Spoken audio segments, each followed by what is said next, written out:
bienvenue dans Saveur Passion. Moi c'est Manon. Et moi c'est Antoine.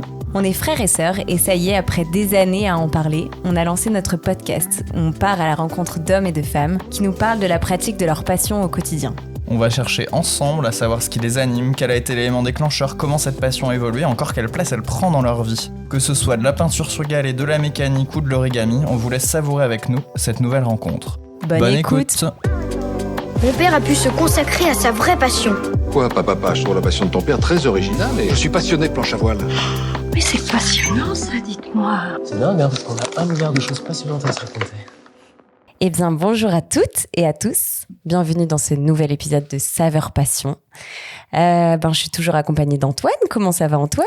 Toujours là, ça va très bien en cette journée bien ensoleillée. Ouais, t'as passé une bonne journée ? Ouais, nickel, tout va bien. Du coup, on accueille un nouvel invité aujourd'hui. On accueille Clément. Bonjour Clément. Bonjour à tous les deux. Clément qui est un ami à moi, du coup, depuis plusieurs années maintenant. Comment s'est passée ta journée, Clément ?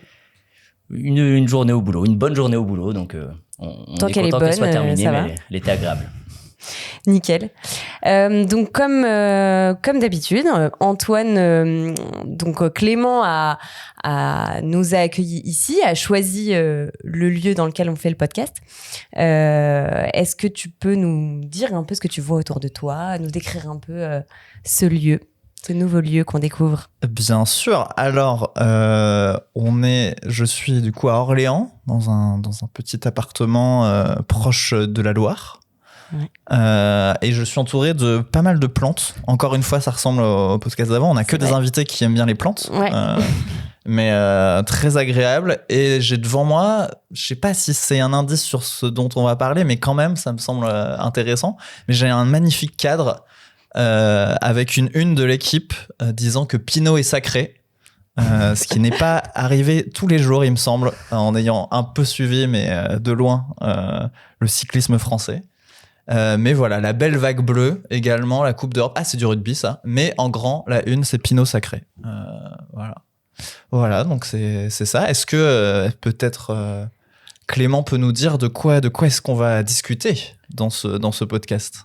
Et il y a eu un petit indice avec ce que tu viens de dire sur la une que tu viens de voir. Alors, quand tu dis Pinot sacré, on n'est pas sur du vin ou autre, on est vraiment sur... Oui, j'ai pensé à ça aussi. C'est pour ça. Sacré, quand on n'a pas l'image. Ça aurait été sacré Pinot avec une bonne bouteille de vin, mais là, on est sur Thibaut Pinot, donc un cycliste, et on va parler vélo avec un axe sur le cyclisme pro, pratique, etc., mais vélo global en tant que passion.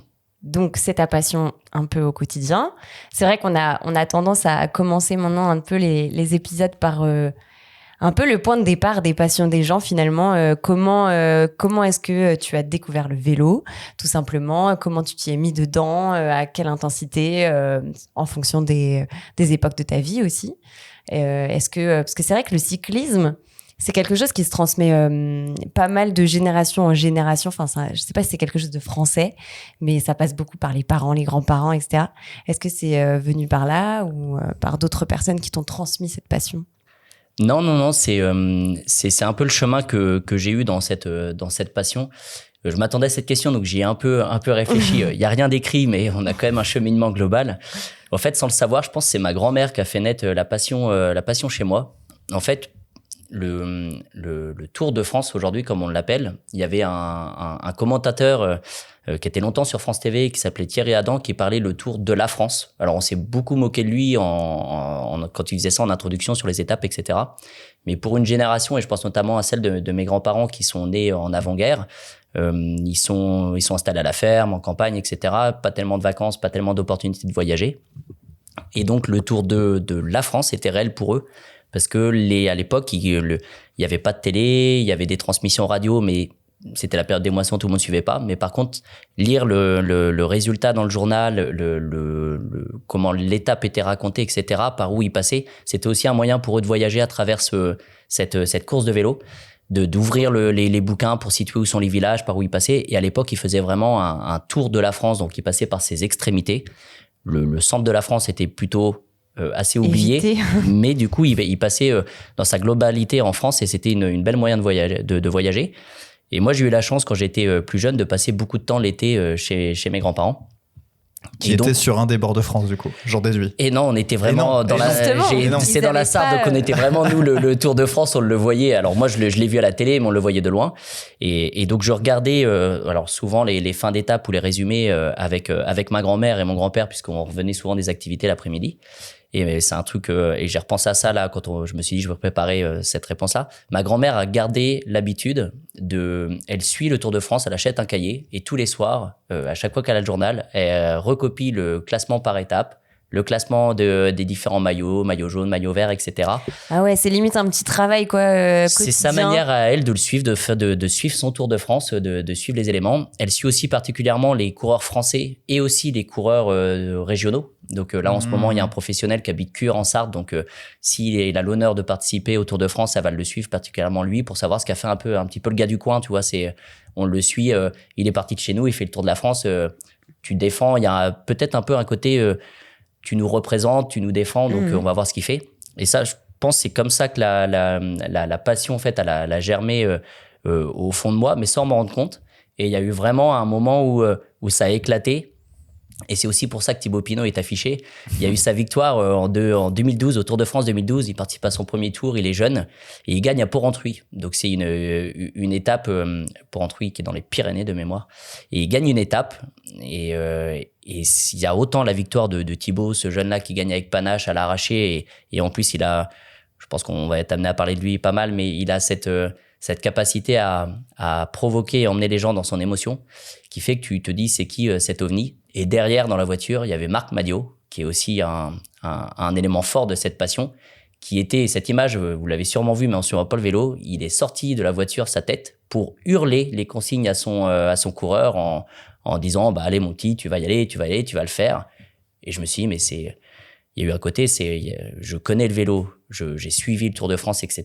Par contre, je connais pas ce volet de passion, d'engagement. Et ça m'a intrigué. Ça m'a intrigué de me dire qui sont ces gars, déjà les deux, et qu'est-ce qui fait que ça les met dans cet état-là. Et donc, c'est tout ce côté, un peu la recherche de mieux comprendre le sport, son fonctionnement, les implications, qui amènent du coup après, tu regardes des choses, tu ponces un peu les courses, un peu les éléments, et qui te finissent par te passionner, et après élargir aujourd'hui à une consommation de vélo un peu plus large, que ça soit en télé, sur les événements, et même des volontés d'aller encore plus loin dans cette passion. Ouais.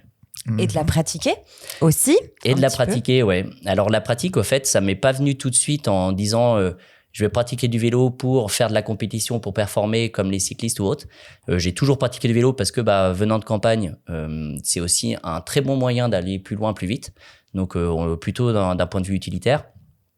Et puis à côté, j'ai eu le côté déclenchement de faire du vélo, de s'équiper un peu en vélo à la sortie du confinement, où j'avais passé dans 2 mois enfermé dans l'endroit où je vous accueille. Alors je venais d'arriver dans cet endroit-là, donc il était beaucoup moins bien équipé. Moins de plantes vertes. Ouais, c'est ça, beaucoup moins de plantes vertes, pas de canapé. Donc déjà, ça donne un peu un indice, mais le tapis était là. Et du coup, en sortant, je me suis dit, j'habite dans cette région-là depuis 3-4 ans. Je n'ai jamais vraiment pris le temps de la visiter. Et on a la chance d'avoir et la Loire à vélo et des châteaux ou des monuments pas loin. Et je me suis dit, c'est un bon moyen de se dire, je vais prendre mon vélo et à chaque sortie, je vais aller viser donc un château. J'ai commencé par le château de Lille, donc qui est direction Jargeau, qui est une ruine, qui était détenue pendant longtemps par les ducs d'Alençon. Mes grands-parents, mes parents sont nés à Alençon, donc je trouvais le clin d'œil assez intéressant. Et puis derrière, de pousser à chaque fois un peu plus loin. Donc tu finis par aller à Cléry-Saint-André, tu finis par aller à Hamin, puis tu pousses encore un peu plus loin. Et c'est ce côté où très rapidement, tu vois que tu progresses. Tu as un peu l'appétence aussi de te dire je m'amuse bien, c'est cool le vélo par rapport à la course à pied, c'est que tu vois plus de paysages, tu vois défiler davantage. Et puis tu te prends assez vite au jeu de te dire la dernière fois ce tour-là, je l'ai fait en tant de temps, est-ce que je peux pas faire mieux? Ouais, mais du coup, c'est marrant, ça faisait partie de mes questionnements. En fait, finalement, dans ce que tu dis, tu vas à la recherche plutôt d'aller voir quelque chose, un château, des paysages, la Loire, etc., avant même d'avoir pensé à faire un chrono, quelque chose, par exemple, que tu penserais peut-être plus quand tu cours, où tu te mets des étapes un peu de kilométrage et tout ça. Enfin là, en tout cas, tu le décris comme... ouais, complètement. C'est arrivé après, quoi, le côté compétitif. Je dirais même sportif. que le côté compétitif, il n'est pas arrivé, et j'essaye même de m'en préserver. Ok. Parce que au fait, pendant longtemps, le vélo, à titre perso, quand je le pratiquais, je le voyais comme un moyen de me déplacer, de voir des choses, de me dépenser. Et au fait, très rapidement, j'ai compris que c'était aussi un moyen pour moi, un peu de m'évader psychologiquement et aussi de prendre du plaisir. Et pendant longtemps, je voulais pas de capteur, je voulais pas tout ça. J'ai des copains, et je les remercie, qui pour mon anniversaire m'ont offert un capteur. Qu'est-ce que t'appelles un capteur? Oh bah c'est là c'est un truc GPS très simple, mais il te dit ta vitesse, il te relève où est-ce que tu passes, etc. Donc à la fin de ta sortie, tu sais combien de kilomètres t'as fait, en combien de temps t'as fait, ton dénivelé. Et puis maintenant avec tout ce travail, etc. Quand tu le remplis dans le logiciel, tu sais si t'as été meilleur que les autres sur ce passage-là ou autre. Bien sûr, et au fait, donc toutes les stats. Ouais, t'as toutes les stats. Donc au début, c'est très sympa les premières sorties parce que tu vois tes stats d'une sortie à l'autre, tu vois si t'as progressé sur tel ou tel truc. Et puis après, tu te rends compte au bout de quelques sorties que tu regardes ton compteur en disant, bah là, je suis sorti ce soir. T'es un vendredi soir, t'as une semaine de bourrin, tu pars sortir et tu te deviens limite un peu trop exigeant avec toi-même parce que bah, t'es moins bon que la dernière sortie. La notion de plaisir, tu l'as plus en compte, t'as juste la notion de faut que je me la donne là sur le retour parce que sinon je vais vraiment écraser mes chiffres par rapport à avant. Et donc il y a ce côté où bah, faut aussi prendre du recul. On est j'ai plus de 30 ans, le rêve de devenir pro, c'est fini. Enfin, on va se mentir. Mais est-ce que ça t'a... Un moment, tu y as pensé ou pas, quand t'étais plus jeune? Non, parce qu'au fait... c'est venu après. Ouais, 2012, où j'ai vraiment... Ma passion a explosé. J'avais déjà quelques années. C'était l'année de mon bac, etc. Donc, il y avait eu d'autres éléments. J'avais aussi d'autres objectifs d'un point de vue professionnel, vie professionnelle. Celui-ci en était pas un. C'est aussi ce que j'ai très vite compris de ce milieu-là, c'est que c'est des carrières qui sont très courtes et qu'il y a très peu de gens dans la lumière. Donc, ça fait beaucoup de gens qui sont passionnés, qui se la donnent à fond, pour très peu qui en vivent et très peu qui en vivent bien. Il y a aussi beaucoup de cyclistes qui vont faire 15 ans de carrière professionnelle, qui ont eu un salaire honorable, mais pareil que dans une autre carrière pro. Et pourtant, à part leurs proches, personne ne saura qu'ils ont fait 15 ans intégrés dans les pelotons, qu'on fait le plus belle course du monde. Ils ont un enrichissement personnel qui est dingue parce qu'ils ont voyagé, etc. Mais il y a très peu de champions pour beaucoup de sportifs dans ce sport. C'est ça, parce que c'est ce que je me disais en ayant regardé pareil plus jeune chez les grands-parents, le Tour de France et tout, un peu comme ça, que en fait on connaît le nom des premiers dans le classement, mais tous ceux qui font le sale boulot et qui vont les pousser et les champions vont se servir de leur aspiration pour être dans les premiers de la course et être au meilleur moment, aux meilleurs endroits. Et ben on connaît beaucoup moins leur nom. J'ai l'impression c'est difficile, c'est un peu ingrat quoi. Il y a des rôles très ingrats dans le cyclisme quoi. Parce qu'ils sont 200 dans le Tour de France. Ouais, c'est très ingrat et je dirais qu'il y a même une majorité déjà qui n'ont pas cette conscience que tu as de te dire le champion pour gagner, il a déjà eu besoin de 7 gars avant lui de lever les bras. Ouais. Il y en a peu qui ont pas ça. Donc, il y en a beaucoup qui vont connaître le gagnant. En ce moment, on a beaucoup Pogačar, Van Der Poel. Ouais. Ils font toutes les unes, ils font tous les univers. Là, il y a Paris-Roubaix ce week-end. Moi, je suis l'équipe particulièrement Groupama FDJ. Ils ont communiqué sur le fait que Stefan Kung, un des coureurs de l'équipe, ça fait 3 Paris-Roubaix d'affilée qu'il est dans le top 5. Et pourtant, personne ne parle de ce gars alors qu'on est sur une régularité monstre. La performance physique et de régularité, elle est incroyable. Et pourtant, le grand public ne le connaît pas. Parce que parce qu'au fait, le grand public, mais ça, c'est normal, tu t'intéresses aux gagnants, pas au second rôle. Mais parce que aussi, si on parle de lui en particulier, c'est un bel exemple, sa qualité principale, c'est la régularité. Il est là quand c'est dur pour tout le monde. Mais son défaut principal, c'est que comme il est très régulier, il n'a pas de coup d'éclat. Sauf que quand tu es très régulier à très bon niveau, il y a toujours un gars, il est dans son meilleur jour. Donc, il est toujours... il est un spécialiste du contre-la-montre.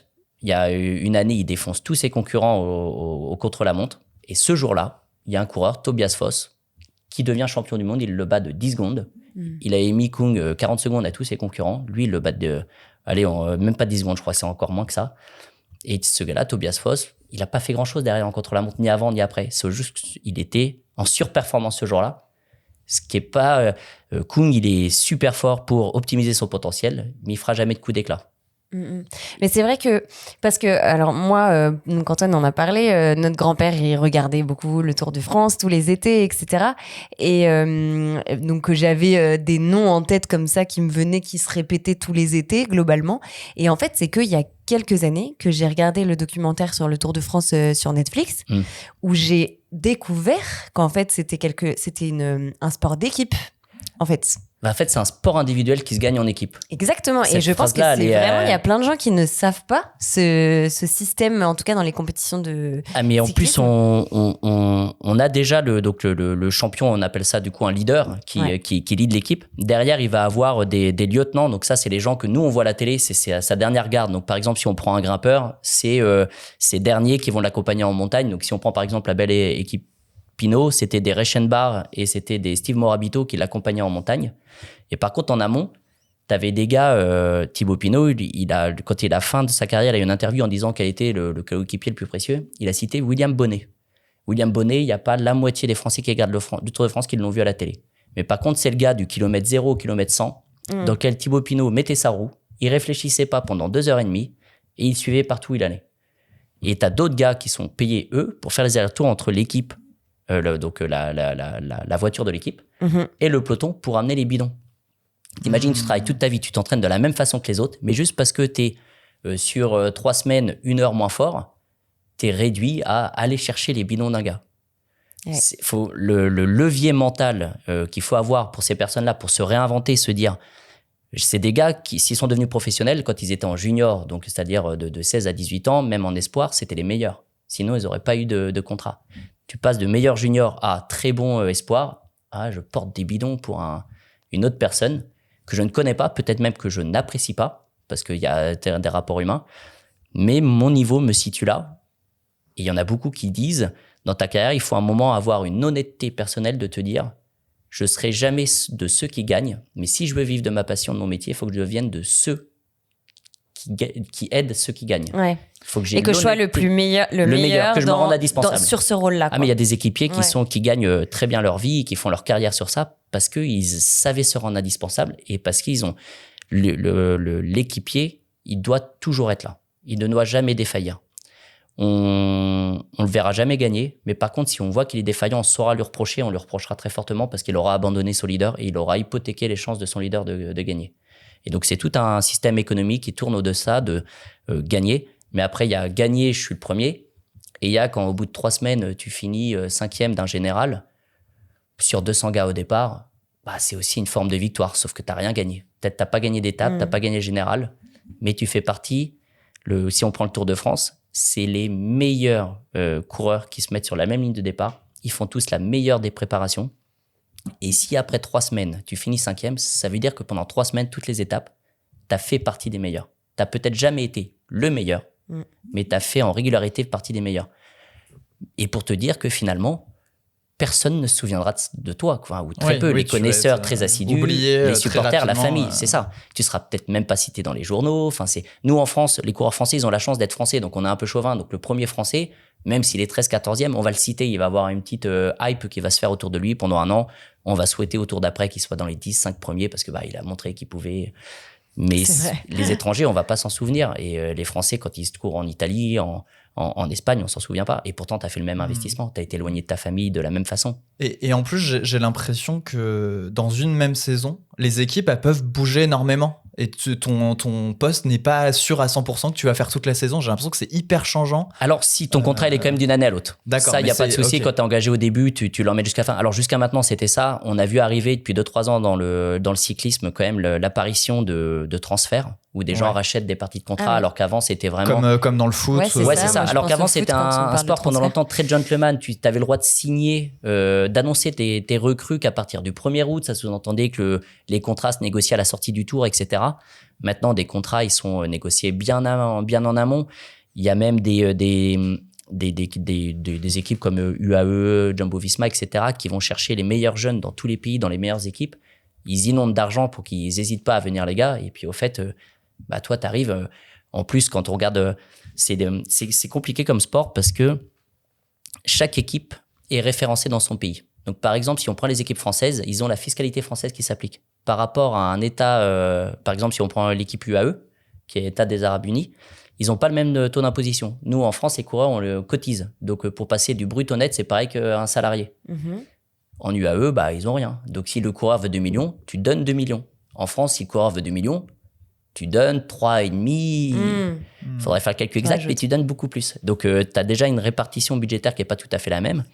Et puis, on a aussi, comme dans le foot, justement, l'arrivée dans le cyclisme d'États qui, à travers le vélo, veulent rayonner, redorer leur blason. Du soft power. Exactement. Par le sport. Historiquement, il y avait Astana, qui est l'équipe donc, du Kazakhstan. Ça, c'est la plus vieille. Il y a eu Bahreïn, qui est venu pendant longtemps. Maintenant, Bahreïn, ils sont en train de laisser un peu place à des co-sponsors, mais ils sont toujours sur les maillots et dans les noms. Et puis, il y a UAE, qui est une équipe avec Tadej Pogačar qui rafle tout depuis des années. Et du coup, tu te retrouves avec des nations historiques de vélo qui ont du mal à trouver leur place. Quand on voit la Belgique, qui est un pays, pour le vélo, c'est une religion là-bas. Enfin, c'est incroyable. Il y avait le Tour des Flandres le week-end dernier. C'est noir de monde. C'est ce qu'on a vécu aux Jeux Olympiques avec la course en ligne homme, dans la butte de Montmartre, etc.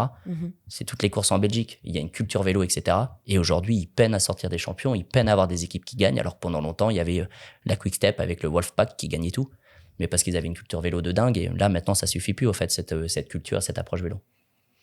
Okay. C'est intéressant parce que, en fait, on parle de cyclisme, on parle du sport, tu parles du mental. Enfin, j'ai l'impression qu'au-delà du sport en tant que tel et des chronos, ce qui t'intéresse, c'est aussi tout ce qu'il y a autour du monde et de limite de l'économie du cyclisme. Tu m'arrêtes si je me trompe, mais c'est tous ces éléments-là qui font que tu es autant passionné et autant à la recherche de toutes les infos qui ont changé dans ce monde-là, quoi, au quotidien, quoi, de l'actualité du cyclisme. Bah déjà, historiquement, il y a Marc Madiot disait souvent que le vélo, tu commençais par faire des courses de clocher. Tu faisais le tour de l'église. Et après, quand tu grandissais, tu faisais le tour de 2 églises avec 2 villages et tu te battais contre les copains du village d'à côté.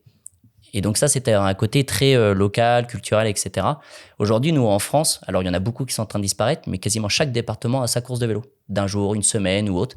Alors, pour des soucis économiques, je regarde Étienne qui est dans la salle avec nous, mais on avait le circuit de la Sarthe, nous, qui a été pendant longtemps. Bah, maintenant, c'est le Tour, Pays de la Loire, région, ou un truc du genre, parce que la région donne plus d'argent que la Sarthe, donc le nom a changé.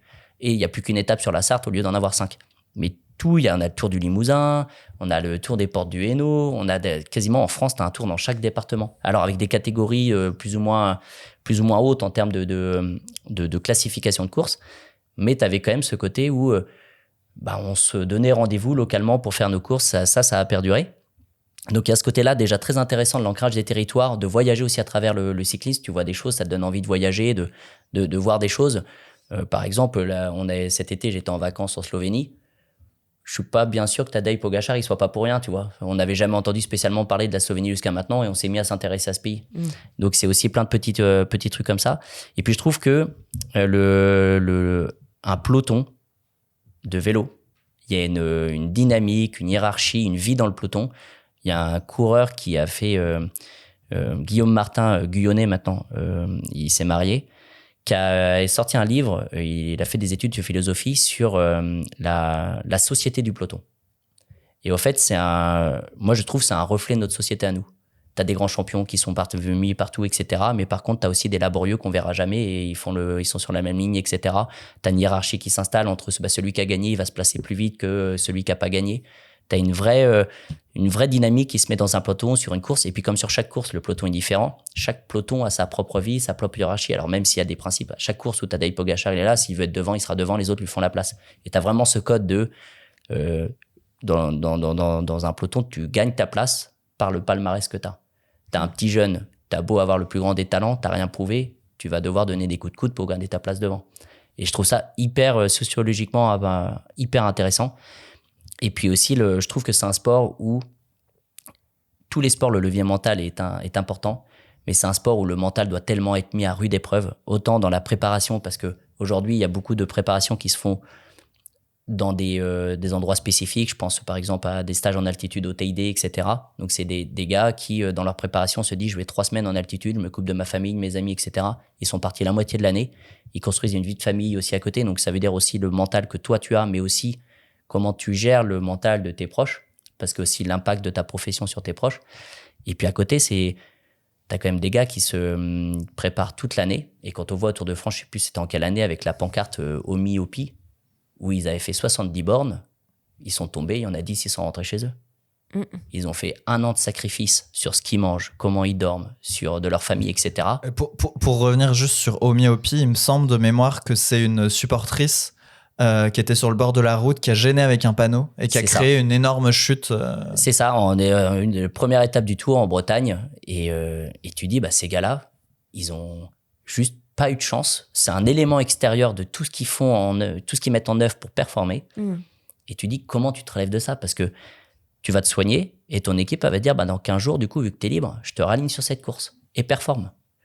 Donc, le levier mental qu'il faut avoir pour tout ça, pour se remobiliser, se reconstruire, je trouve ça assez impressionnant de se dire que ces gars-là y arrivent. Et puis, du coup, moi, c'est vrai que je l'ai vu dans la série documentaire, d'ailleurs, que je conseille, s'il y en a qui connaissent pas non plus énormément, je sais pas ce que t'en penses, mais qui permet d'avoir certains éléments sur le sport. J'avais pas en tête ce côté, vraiment, ça reste un sport hyper dangereux.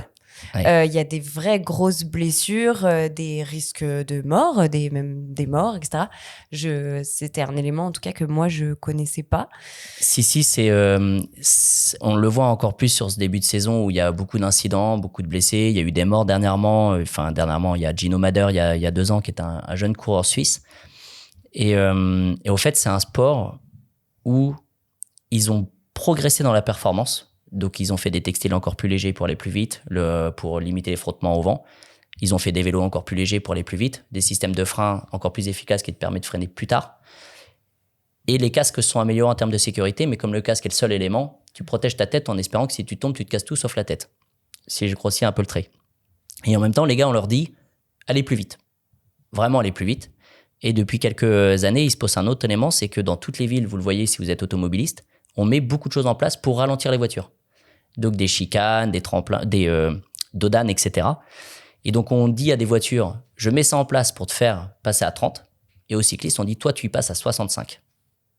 Tu vas à 200, t'es 6 de front, tu passes à 65 et ça va passer. Il n'y a pas des obligations pour les enlever. Enfin, il n'y a pas des destructions justement pendant le Tour de France, non? Ils n'essayent pas de le faire en sorte que ce soit. Pendant le Tour de France, ils peuvent parce qu'ils ont un pouvoir économique qui est fort. Donc ils peuvent obliger. Pour des courses plus petites, tu peux pas faire ça. C'est un bordel fou, ça demanderait beaucoup trop d'argent. Que les organisateurs aujourd'hui, les organisations de courses, ils ont déjà plus d'argent. C'est très compliqué d'organiser parce que tu payes la police pour qu'elle vienne assurer la course.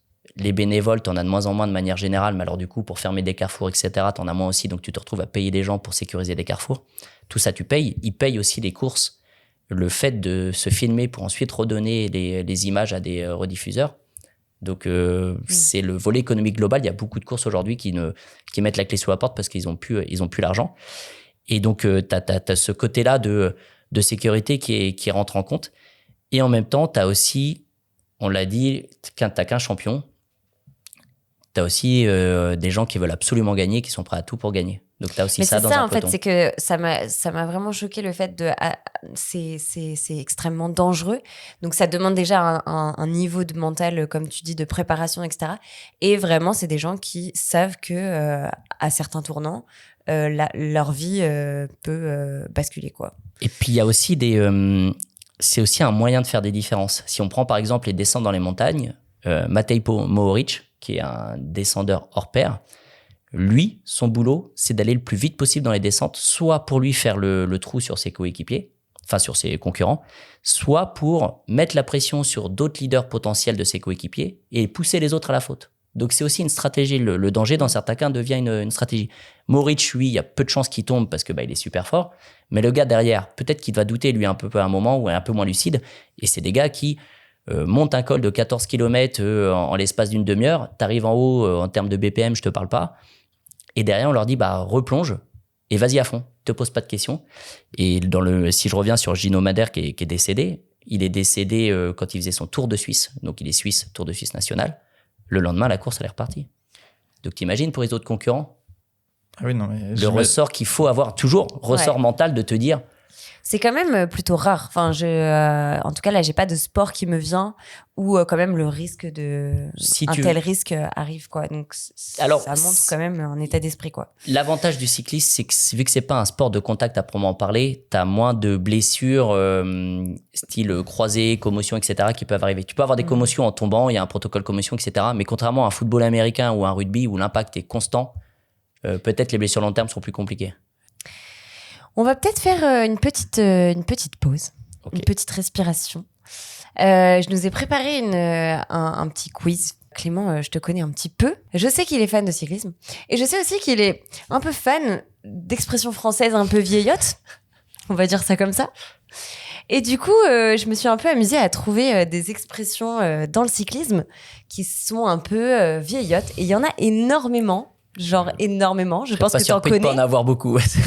Je pense que ça va être plutôt simple pour toi comme quiz par rapport à Antoine peut-être. Ne me sous-estime pas. Ah, parce Ouais, qu'on est ouais, l'un ouais, contre je l'autre, sais. c'est ça, Antoine? Bien sûr, Ok. bien Voilà, bien sûr, vous participez tous les deux. Donc ma première question sera la suivante. Quelle expression, donc je vais vous en donner 4, laquelle n'existe pas, ok? Nous avons donc manger de la luzerne, mettre la barbiche, viser le troquet ou rester en croustille. Donc c'est une expression bien évidemment qui est dans le monde du cyclisme. C'est rester en croustille qui n'existerait pas, je dirais, moi. Parce qu'on dit rester en carafe quand tu restes derrière le groupe de tête. Moi, j'aurais dit une des 2 dernières, parce que la deuxième, je sais qu'elle existe. Je sais Mettre la abs- barbiche. Ouais, je sais absolument Bouffer de la pas ce que luzerne, ça à mon avis, veut c'est quand tu quittes la route et que tu vas un peu Ouais, taper dans le dire. fossé. Ouais. Exactement, j'aurais dit quelque chose comme ça. Et sur les 2 dernières, redis les 2 dernières. Viser le troquet ou rester en croustille. Viser le troquet, c'est l'arrêt bouffe, ouais, boisson, j'imagine. Et du coup, je pense que c'est la dernière aussi, ouais.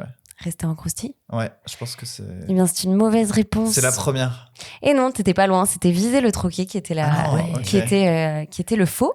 Parce que rester en croustille, c'est en fait de plus avoir de force pour suivre Ok, les donc autres. ça n'a rien à voir avec rester en carafe, du coup. Et Ok. en fait, croustille, au XVIIe siècle, c'était la croûte de pain, le repas. Et du coup, de rester un peu, de déclarer forfait, en fait. Ah, ok. Vraiment, tu C'est la fringale. t'en vas bouffer. Ouais, c'est Genre, ça, ouais. c'est la fin, quoi. Bon, bah, c'est pas grave, ce sera une nouvelle question pour vous rattraper.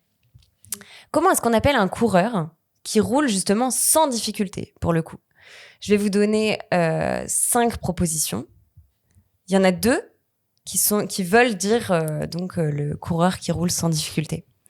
On a donc jouer au cocker, faire le tour du tonneau, avoir la soquette légère, fumer le cigare et rouler au boulon de 18. Moi, j'ai déjà la réponse. T'as les 2? Aïe, aïe, aïe. J'en ai une, parce que je n'ai pas écouté les autres après. Il y en a Ok. 2 du coup qui Ok, veulent ok, dire ok. qu'un Moi- coureur roule sans difficulté. Moi, je pense que la 3e n'existe pas. Avoir la soquette légère. Ouais, je pense que fumer le cigare, je pense que c'est une des... Alors attention, c'est pas forcément des expressions qui n'existent pas. Elles peuvent Oui, mais qui exister, veulent mais, pas elles dire ne la même veulent pas chose. dire qu'un coureur roule sans difficulté. Est-ce que tu peux les redire juste une Ouais. fois? Alors jouer au cocker, faire le tour du tonneau, pardon, avoir la soquette légère, fumer le cigare et rouler au boulon de 18. Ouais, le fumer le cigare, je sais pas pourquoi, en mode t'es tellement chill, t'as tellement d'énergie et surtout de respiration dans tes poumons d'air dans tes poumons que c'est ok de fumer en plus un cigare. Et je dirais le premier, le cocker. Je Jouer sais au pas. cocker. Ouais, je le sens bien, en mode je joue au cocker, je suis chill et tout. Est-ce que tu peux nous donner peut-être les réponses? Pour moi, c'est la soquette légère et fumer le cigare. Ouais, bien joué. Ah là là. C'est bien les joué. 2 expressions qui Attends, j'en ai veulent dire une qu'un sur deux. coureur roule sans difficulté, mais du Soquette coup... légère, c'est que tu sens plus tes pieds. Ouais. C'est tellement léger, tu les sens plus. Ouais, tu ouais, vois. Ouais. ouais. Mais en fait, je me suis dit que ça aurait été un truc que Manon aurait pu inventer. Ah oui. C'est ça, parce que moi, je joue méta, quoi. Je joue. Bah, il y en a qu'un seul que j'ai inventé dedans, c'est faire le tour du tonneau. Ah Mais ouais. sinon, jouer au J'aurais pas mis cocker... celle-ci. Je pensais que t'aurais mis celle avec le boulon de 18 là. Eh ben, elle existe. Elle est justement, je voulais te demander si tu connaissais. Vas-y, redis Du l'expression. coup, rouler au boulon de 18, c'est une vraie expression.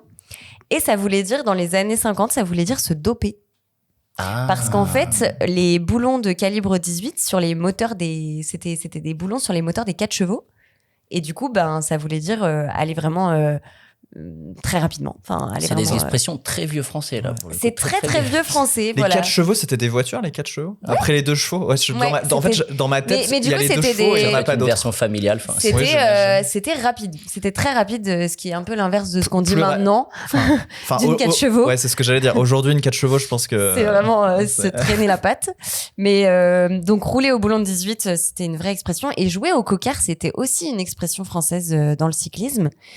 Ça voulait dire qu'en fait, dans une échappée, tu refusais de prendre le relais. Ça Et m'étonne donc, pas. tu Ouais. restais toujours à l'arrière du groupe. Ah, Tu ok. participais pas à l'effort. quoi. Ok. Tu laisses le copain devant ou pas le copain d'ailleurs. Ouais, tu passes. Ça veut dire que t'as plus d'intérêt à ce que l'échappée elle aille pas au bout, mais tu Ouais. restes là en opportuniste. Si ça va au bout, bah, je serai pas fatigué, je te mettrai une cartouche avant la fin. Exactement.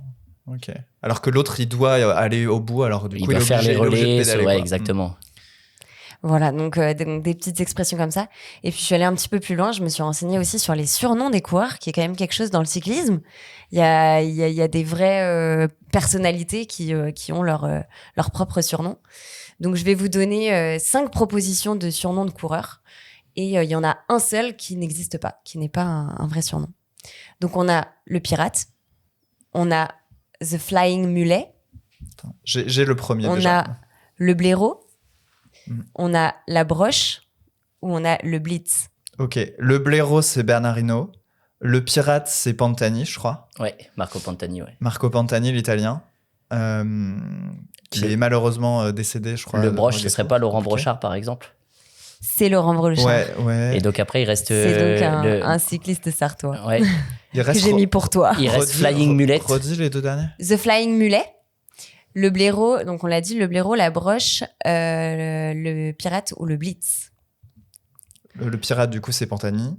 Ouais. Je pense que Qui celui avait aussi existe pas, c'est, qui avait un deuxième surnom qui était El Elefantino. Ouais, parce qu'il avait les Des oreilles oreilles, décollées. Ouais. C'était son décollées. plus gros complexe et Ouais. pourquoi il se droguait beaucoup. Bah, il y en a pas mal de surnoms quand même qui sont très liés au physique des, Ouais, des bah gens, oui. malheureusement. Mais je dirais que c'est le mulette.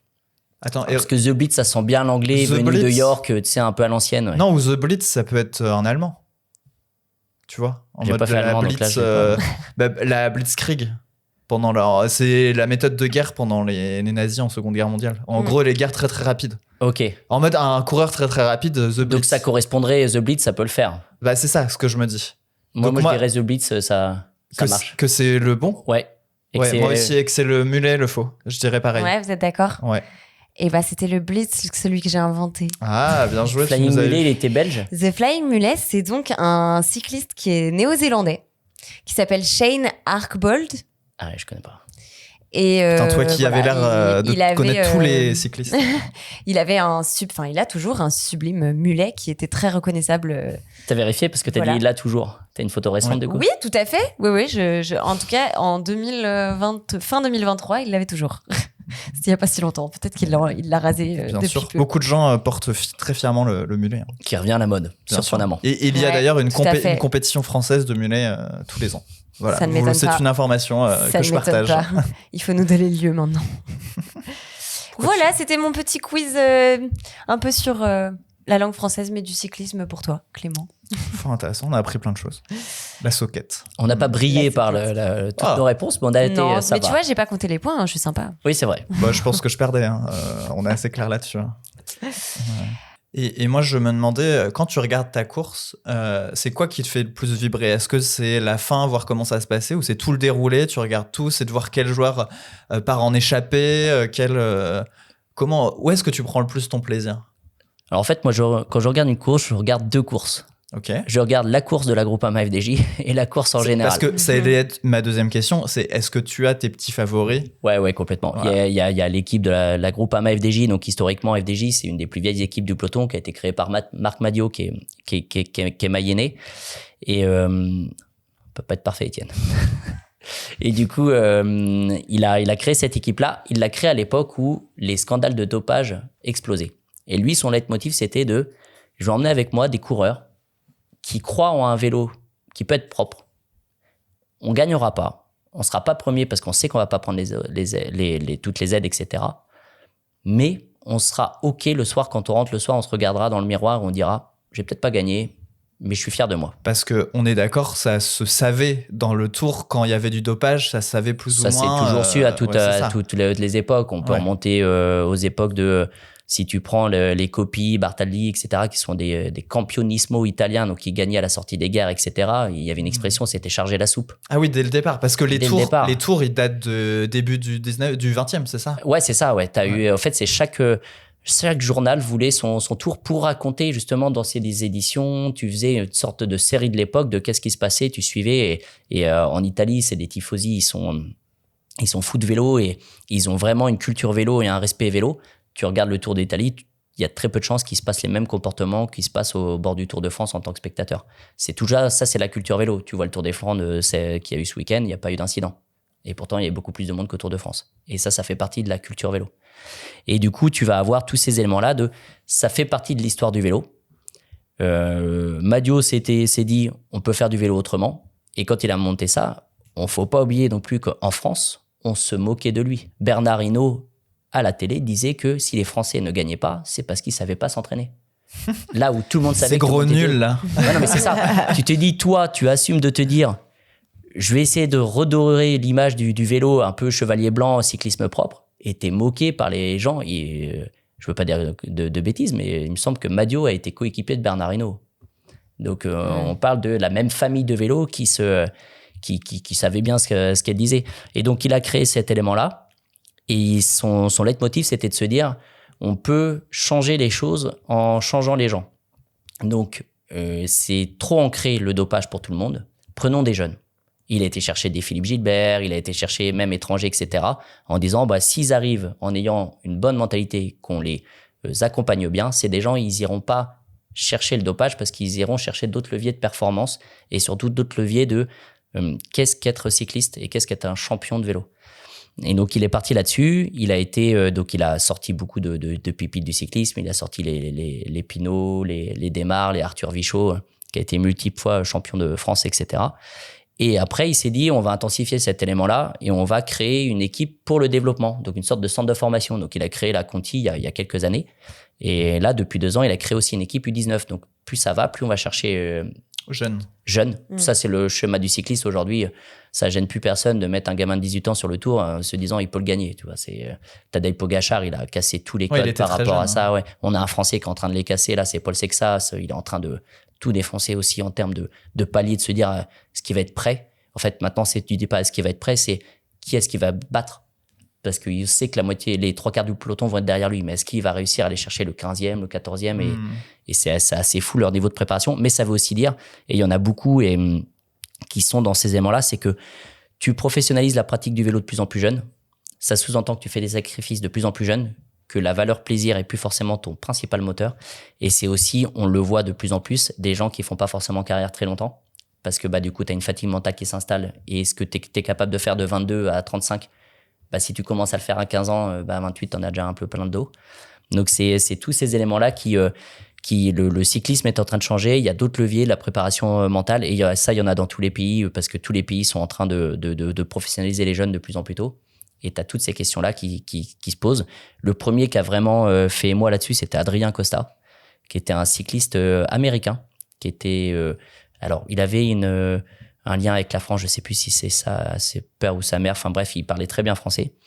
Il était l'année où Gaudu gagne le Tour de l'Avenir, il était 3e et il était promis à être un futur gagnant du Tour de France. À 16 ans, il est invité par toutes les équipes pro pour faire des stages en altitude, enfin tout le monde le voulait. Et lui, à 18 ans, il a dit c'est un monde, ça me convient pas. Je suis pas prêt à faire tous ces sacrifices. Mentalement, c'est trop. Et il y en a eu plein derrière qui ont lâché au fait, et de fatigue mentale, des gens qui arrivent pas à revenir, ou il y en a, ils font des pauses, mais ils arrivent jamais à retrouver le même niveau de performance parce que jamais prêt à refaire le même niveau de sacrifice. Ouais, c'est ça, c'est beaucoup de sacrifices. Tu peux pas avoir le même niveau d'ambition si t'as pas le même niveau d'engagement. Ouais. Donc c'est... Et je voulais juste revenir parce qu'on a très vite dérivé sur la FDJ. Et au tout début, tu disais que quand tu regardais une course, tu regardais 2 courses. Ouais. Et t'as pas expliqué ce que c'était. Ouais, du coup, je suis la FDJ parce que du coup, dans ce contexte de moyens, on a un peu moins de moyens que les autres. Et du coup, on mise beaucoup sur les jeunes. Donc, ça veut dire qu'il y a des courses où ils vont très bien s'en sortir. Il y en a d'autres qui vont être moins bien. Donc, tu vas regarder à quel moment il va péter. Donc, tu suis tous les membres de la FDJ. Ouais, exactement. Avec, t'as toujours un petit peu tes préférés. On va pas se mentir. C'est comme dans une équipe de foot. Tu as des coureurs. Et puis après, tu vas suivre la course au général parce qu'il y a aussi des champions dans d'autres équipes, des coureurs où tu dis, ça serait incroyable qu'ils viennent chez nous, ou si on l'avait, ça serait fou. Et donc, tu suis, et en fonction des typologies de courses, il y a quand même un truc qui se passe quand tu regardes une course de 3 semaines où tu suis le général. Tu te retrouves à regarder le 9e qui est en train de lâcher. Il a perdu 10 secondes, par qui il va se faire passer. Tu te retrouves à tout suivre, etc. Mais tu as quand même 2 courses. Et c'est le côté supporterisme est un élément pour moi essentiel quand je regarde du sport. Quand j'ai du mal à regarder un sport en étant neutre. Ouais. Et même quand je regarde des équipes que je ne connais pas, je prends très rapidement parti pour une des équipes. J'ai besoin de choisir pour qui je suis. Parce que j'ai besoin d'être déçu ou content. Ok. Donc mais alors, qu'est-ce que tu suis comme course ? À quelle échelle ? Parce que j'imagine que à quel point ça, c'est vraiment limite, tu te renseignes tous les jours sur ce qui se passe dans les courses locales, nationales, plus internationales qui se passent en ce moment, et quel temps tu y consacres concrètement sur une semaine type. Je sais que tu t'es quand même pas mal au volant aussi, donc est-ce que ça passe par la radio aussi plus que regarder les courses? Alors, ça, il y a tout un côté. Aujourd'hui, on a l'avantage avec tous les éléments connectés où tu peux choisir un peu tes canaux d'information. Moi, je sais que pour le vélo, je l'ai toujours utilisé, c'est Twitter, où tu peux. Alors, ce réseau social a plein d'inconvénients, plein d'avantages. Mais X maintenant. X, ouais, c'est vrai que c'est X maintenant. Ouais. Et du coup, tu peux choisir qui tu suis. Et il y a des relayeurs d'informations sur ce monde-là, comme il y en a sur le foot ou autre. Et donc, très rapidement, en faisant un check-up de 5-10 minutes le matin, 5-10 minutes le soir, tu as les essentiels de l'information. Ce qui te permet aussi d'avoir, toi, de trier celle que tu veux creuser ou pas. Et puis, tu vas avoir après, sur les courses que je suis, il y a les courses, les grandes courses qui sont télévisées ou pas. Alors, en France, on est un pays où il y a assez peu de vélos télévisés. Il y a pas mal de télévision à l'international, ça fait travailler l'anglais, donc ça c'est plutôt intéressant. Mais on suit un peu toutes les courses. Et puis sinon, les courses dans lesquelles grossièrement on est engagé, où l'équipe Groupama FDJ est engagée, même chez les jeunes. Et moi j'aime bien en fait, j'ai commencé par le sport que je suivais le plus, c'était le foot au début. Quand tu regardes ton équipe et que tu as un gamin qui sort du centre de formation, qui performe, ça a toujours une petite saveur particulière. Donc, suivre des jeunes depuis la première équipe quand ils ont 17, 18 ans et puis de les voir performer en pro, t'as un côté de te dire, c'est beau, tu vois. Donc, j'aime bien ce côté-là. Donc, ça... Et là, tu les regardes pour le coup ou simplement en checkant sur Twitter, ça te suffit, entre guillemets, d'avoir les résultats et... Enfin, voilà, à quelle fréquence tu regardes vraiment les courses en entier? Ça va dépendre un peu de la typologie de courses. Alors déjà, des courses chez les juniors, donc là, on va parler du U19, il y en a assez peu de diffusés. Et quand c'est diffusé, c'est souvent des live Facebook en derrière scooter avec un portable. C'est pas toujours là où tu passes un super moment. Donc, mais il y a des sites internet qui sont super bien. Je vais les citer parce qu'ils font un boulot monstre qui est Direct Vélo, qui est un site internet qui existe depuis des décennies, qui font des lives, comme l'équipe font des lives des matchs de foot, ils font des lives des courses de vélo. Et ils sont sur place, ils vont sur place, ils relèvent les temps, etc. Donc ça, tu peux checker, tu peux suivre. Et c'est comme ça d'ailleurs que au niveau de ma journée, quand je suis au travail, en quittant un rendez-vous, bah, tu checkes rapidement pendant 5 minutes, tu dis, ah ouais, ok, donc lui, il a attaqué là, il s'est fait rattraper là, où est-ce que ça en est, etc. Ça peut ça peut suivre ta journée. Ouais, ça peut suivre ma journée sans forcément arrêter ma journée. J'ai pas besoin d'arrêter pour me dire, je vais regarder, mais plutôt au milieu de tout ça, tu vas surveiller. Quand notamment, je fais un peu de déplacement, bah, c'est maintenant avec nos voitures connectées, c'est que tu peux le mettre en fond sonore plutôt que d'écouter de la musique ou autre, t'écoutes une course commentée.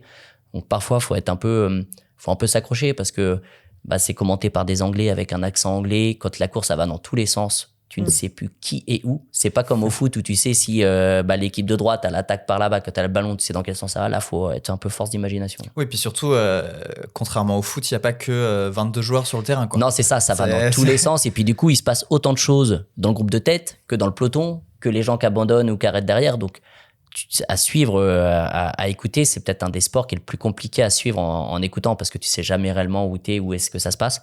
Et puis il y a beaucoup aussi dans le vélo, dans les sports où il y a des scores, tu connais l'écart, tu vois comment ça progresse, etc. Dans le vélo, 10 secondes, c'est que dalle, tu vois. Donc d'un coup d'un l'autre, d'un virage mal pris ou autre, ça peut très vite changer. Donc tu as toutes les situations qui toutes les minutes changent. Mais donc oui, j'essaye de suivre au maximum. Après, si tu veux tout suivre, ça devient ton job. Donc voilà, c'est ça. Il y a des ça courses peut prendre un toujours. temps. Tu vois, rien qu'aujourd'hui, il y avait 2 courses en même temps au niveau professionnel. Il y en avait une ce matin qui était en Chine. Donc voilà, tu les suis pas du tout autres. Mais le week-end, tu as des courses d'amateurs, de tout. Donc non, tu peux pas tout suivre. Faut choisir ce que tu suis. Et est-ce que tu aimes bien aller en physique aussi de temps en temps, suivre les courses? Est-ce que notamment le Tour de France, tu as eu l'occasion d'aller voir, ou d'autres tours d'ailleurs? Non, le Tour de France, j'ai jamais eu l'occasion d'y aller. Alors, c'est aussi le cyclisme a le gros avantage d'être un sport totalement ouvert, donc ouvert au public, tu payes pas, tu peux y aller, etc. L'inconvénient, c'est que, sauf en cas de course de circuit, t'attends souvent une bonne demi-journée pour les voir passer 2 secondes. Oui, et puis pour voir les personnes que t'apprécies, il faut vraiment avoir l'œil affûté, savoir où tu regardes. Pour l'avoir déjà fait, c'est vraiment ça. Tu as juste la caravane Cochonou avant qui est sympathique. Ouais, c'est ça, t'as l'ambiance, t'as l'événement, mais si tu y vas pour le vélo, tu gagnes ton temps à regarder. Mais par contre, ce que je fais davantage depuis quelques temps, c'est que je vais voir le cyclocross, qui est une pratique de vélo l'hiver qui se court un peu dans la boue avec des obstacles, etc. Et là, c'est du circuit. C'est des circuits où les gars, en fonction des catégories, ils passent entre 8 et 12 fois. Et là, tu te régales parce que tu les vois passer beaucoup de fois. Tu as une ambiance qui est folle. Et puis, bah, là, c'est vraiment faut accepter de se faire mal. Hein. Tu prends un vélo, tu vas pédaler dans la boue. Donc, c'est déjà l'idée de base et pas, ça te place quelque part. Et du coup, tu as un peu élargi ta passion, j'ai l'impression, parce qu'à la base, c'était le cyclisme sur route. Et tu te dis maintenant le cyclocross. Pourquoi pas d'autres styles de vélo? Je sais qu'il y en a pas mal d'autres. Ouais, tu peux avoir du cyclisme sur piste, tu peux avoir, même si au vélo général, le BMX, etc. Ça, le Keirin. Ouais, le Keirin, c'est une discipline dans le cyclisme sur piste. Après, t'as l'américaine, l'omnium, etc., qui sont des règles très spécifiques. Là, je suis moins attiré parce que, bah, déjà, c'est en salle. Je sais pas pourquoi, mais le vélo en salle m'a toujours moins attiré. Mais le cyclocross, je trouve ça hyper intéressant parce que c'est des courses qui durent, du coup, autour de 1 heure. T'as vraiment, du coup, comme c'est un côté circuit, c'est un peu aussi un rendez-vous populaire, etc. Et j'y suis allé, il y en avait une manche là à la Ferté-Bernard, donc en Sarthe, cette année.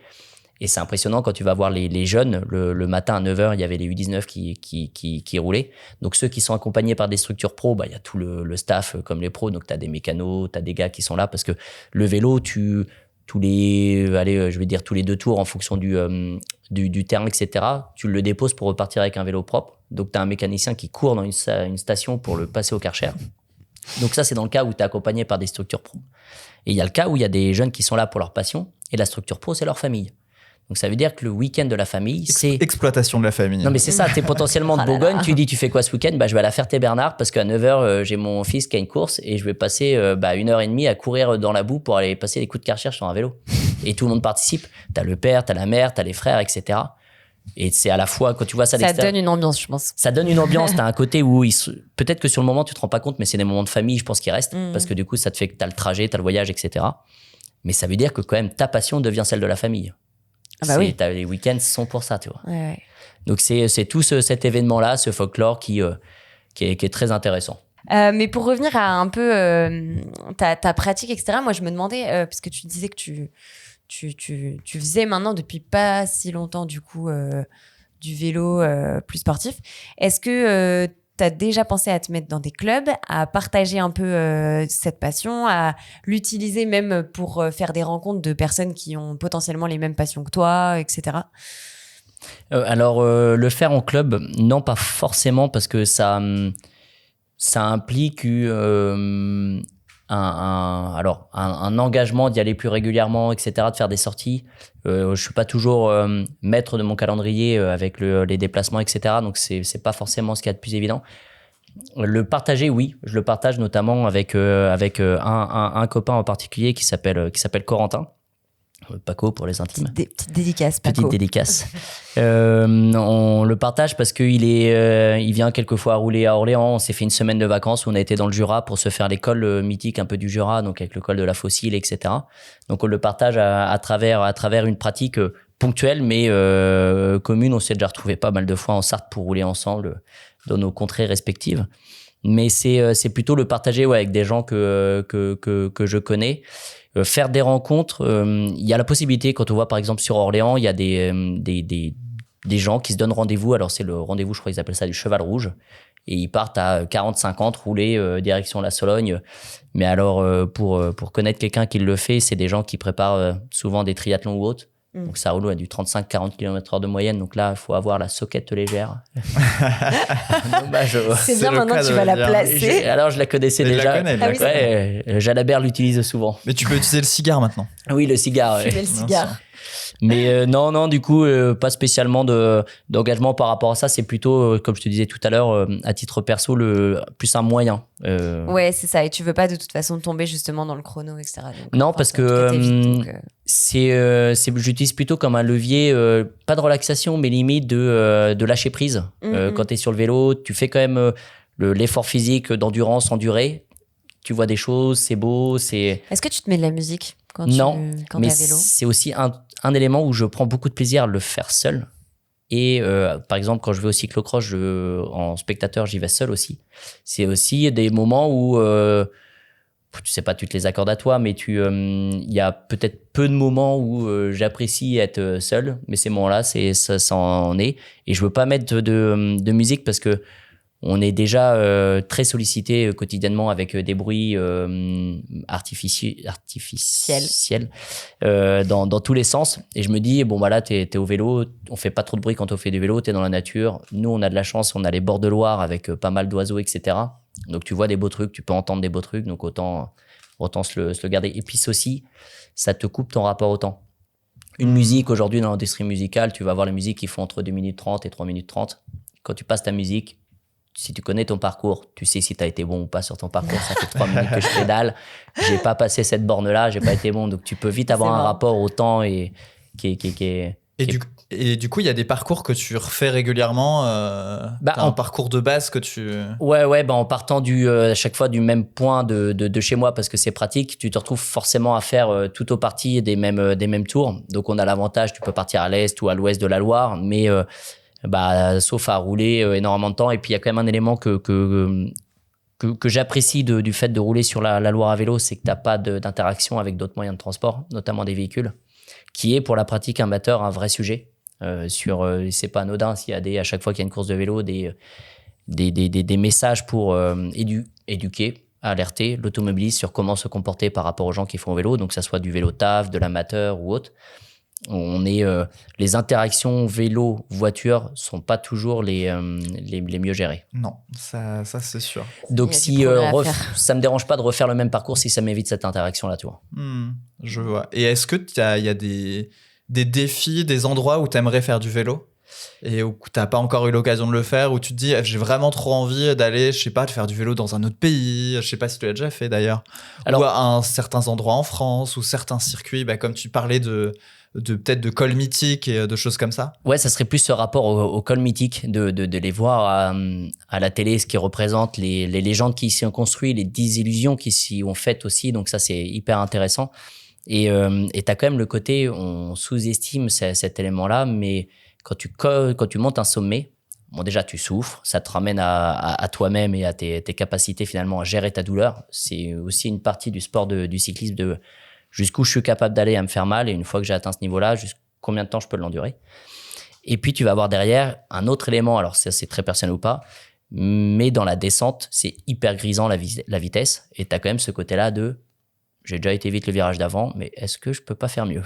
Et là, pareil, je ramène le compteur qui te dit ta vitesse, et tu pousses toujours pour faire un petit peu mieux jusqu'au moment où tu te fais un peu peur, et après, tu as un petit peu tendance à freiner davantage. Mais tu as ce côté très grisant. Donc non, ça serait plutôt le côté de se dire, aller faire des cols à droite, à gauche, tu partages ça, puis c'est des semaines où tu peux, une sortie, c'est 4-5 heures, donc tu fais ça le matin, l'après-midi, tu peux faire un peu plus tranquille, tu peux varier les plaisirs. Donc faire ça avec les copains ou autres, ça pourrait être pas mal de passer dans les Alpes, les Pyrénées, même en allant moins loin, dans le Massif central, il y a des très beaux butiaux à se faire, donc ça, c'est plutôt pas mal.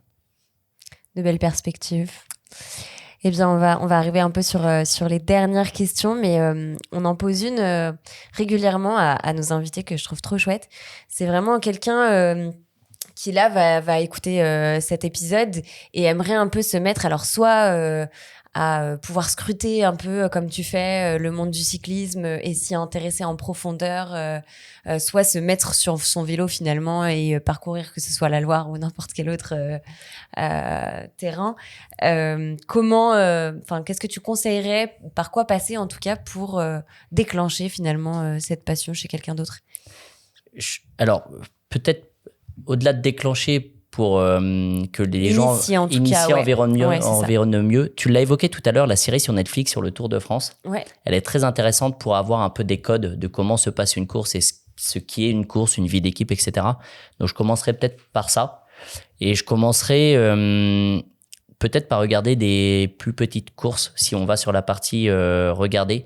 Puisque si on regarde les grandes courses, comme on a eu par exemple Tour de Flandre, Roubaix qui va arriver, etc., depuis 2-3 ans, on a une tendance où les mecs partent à 50-80 bornes, la course est déjà terminée. Donc en fait, ce que tu vois pendant les 2 dernières heures, c'est un mec rouler et 2 minutes plus loin, 5 gars s'arracher pour se partager les restes.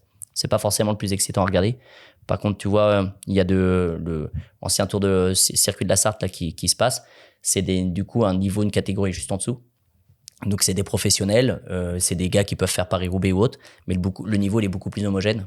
Donc, tu as vraiment une course qui s'attaque dans tous les sens, qui relance, le scénario il est beaucoup moins écrit, donc tu peux davantage être pris par ce côté théâtral d'une course finalement.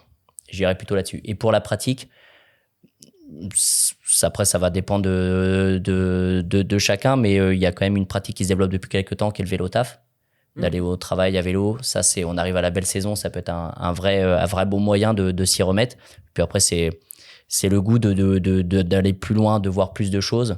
Et je pense qu'il faut pour te remettre au vélo, tu le fais à plusieurs, tu te fais des balades, c'est toujours plus facile. Ouais.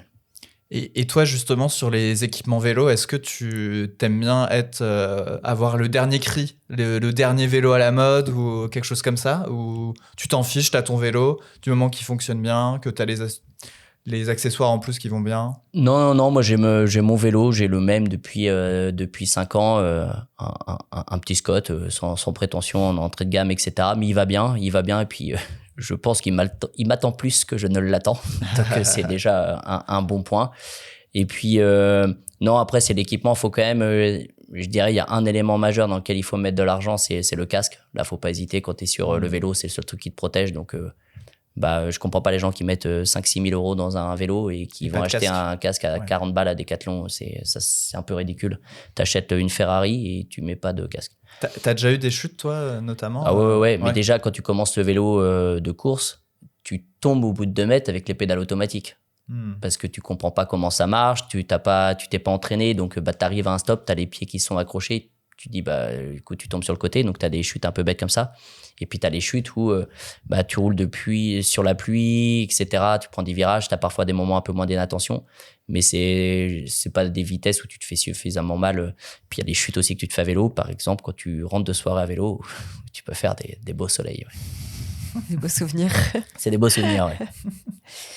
J'aurais juste une toute petite dernière question, c'est que tu parlais des gens, enfin de ce qui te permettait de suivre le vélo. Et est-ce que tu suis en plus des gens qui parlent de vélo, des podcasts, des influenceurs et tout, ouais. Que tu aurais peut-être à recommander pour les gens qui s'y intéressent? Il y a, alors je saurais pas te dire le nom exactement du podcast, mais je crois que c'est dans la tête d'un cycliste ou d'un athlète, je sais plus exactement, qui ont fait un podcast en commun avec la Groupama FDJ. Donc ça, du coup, on a suivi ça avec Claire Bricon qui est sur l'équipe 21. Et il y a aussi une émission par semaine qui s'appelle Bistro Vélo, qui est fait par Eurosport, où ils invitent toutes les semaines des acteurs du monde du vélo. Donc ça peut être des coureurs, ça peut être des directeurs sportifs, ça peut être aussi des managers d'équipe. Donc ça, c'est assez intéressant. Ils débriefent des actualités, des courses. Et puis de manière générale, c'est plutôt des éléments écrits qu'il y a aujourd'hui. Ou alors peut-être j'en ai pas connaissance, mais il me semble pas qu'il y ait de gros podcasts qui ont tous explosé. Il y a beaucoup de podcasts sur l'entraînement vélo, comme tu peux avoir sur l'entraînement triathlon, sur la course à pied, etc. Mais t'as pas une sorte de l'after-foot du vélo. Enfin, Ouais. Je pensais à ça parce que moi, je suis de temps en temps un influenceur sur Twitch. D'accord. Qui se filme en train de faire du vélo, en train de faire des courses de vélo. Il a fait le Ventoux, par exemple, ou d'autres. D'accord. Voilà, et donc il est en direct, il est en live et il discute en même temps avec plus ou moins avec les gens et il fait des courses. Il a dû faire le Paris-Roubaix, il a fait le Japon en vélo. Course. Non. Ah non, il se fait une ascension. Ouais. Il se fait lui-même. Ce que je disais, imagine pour les autres concurrents, Non. Le gars est tellement facile. Non, là, c'est fumer son cigare, c'est fumer son. Il se fait et c'est hyper intéressant à suivre. Voilà, il s'appelle Ken Bogard. Il fait aussi, il se filme aussi en train de jouer à des jeux vidéo, beaucoup Nintendo, d'accord. Et Pokémon, mais il fait aussi beaucoup de vélo. Voilà, je vous conseille. Et il joue pas aux jeux de vélo, genre. Bien sûr que si. Notamment. Swift, notamment. Je sais pas si tu connais. Ah Swift, c'est quand tu fais du vélo, c'est une plateforme. C'est une sorte de vélo d'appartement. Oui, je vois. Et tu es sur une plateforme et tu fais des courses en ligne. Oui. Mais ça qui avait explosé avec le Covid. Explosé. Et il y a même une course qui s'est lancée qui est assez folle, où il y a une course Swift une fois par an, tu te qualifies, tu y vas, et le gars qui gagne la course a le potentiel de faire des stages avec des équipes pro. Et il y en a certains qui sont passés professionnels. Je crois que c'est le cas de Jay Vine qui a été mis comme ça. Okay, les gars qui ont explosé sur Swift, qui avaient des datas incroyables et qui ont fait le pas ensuite. Oui, parce que finalement, c'est très proche, contrairement à un FIFA où tu es sur une manette et ça dit pas ton niveau de foot. Ah bah là, c'est ta capacité à envoyer du watt. Après, il y a quand même un truc qui va te manquer, c'est ta capacité à gérer ton vélo dans un peloton. ta capacité à garder l'équilibre et quand même. à réfléchir au scénario de course. Là, ça va être de l'intelligence de course. Et ça peut s'apprendre, mais surtout de l'expérience. Donc, ce que t'as pas, les courses que tu n'auras pas fait en junior, etc., je pense que tu mets du temps à les récupérer quand même. Et ben, on espère en tout cas que vous avez apprécié cet épisode. Nous, on était ravis de venir chez toi, Clément. Merci de nous avoir accueillis. Merci à vous d'avoir pensé à moi pour ce podcast et c'était un plaisir et un honneur d'y participer. Bah, merci encore. Plaisir partagé. Et bah, à bientôt. À bientôt. Ciao, ciao. Ciao. Ciao. Dommage que vous nous quittiez, alors que ça commençait à devenir passionnant. Oui.